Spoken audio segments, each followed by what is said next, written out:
troisième jour de l'Agro Bootcamp, les participants ont poursuivi les activités pratiques aux côtés de leurs différents formateurs. Nous avons suivi la séance de Étienne Palais sur le bokashi.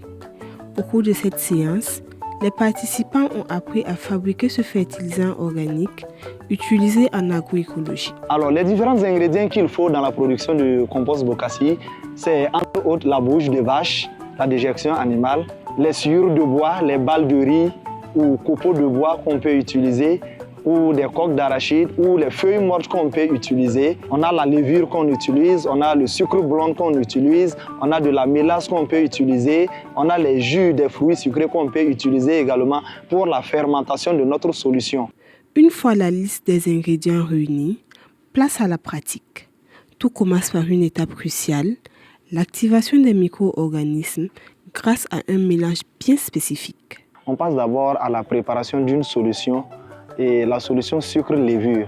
C'est cette solution liquide-là que nous allons utiliser pour humidifier tous les autres éléments.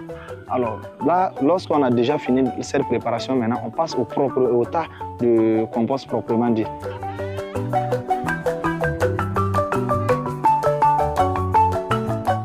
C'est un engrais organique qu'on peut utiliser pour des fumures d'entretien des différentes cultures. Dans la préparation du bokashi, ce qu'on déconseille aux participants, c'est de contrôler l'humidification.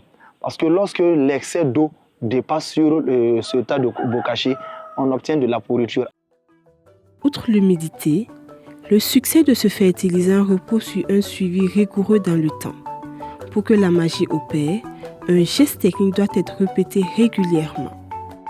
Ce qu'il faut également respecter lorsqu'on a produit le bokashi, c'est de faire les différents retournements. Armés de ces précieux conseils techniques, les apprenants de l'Agro Bootcamp bénéficient d'un savoir-faire essentiel pour une transition agroécologique réussie.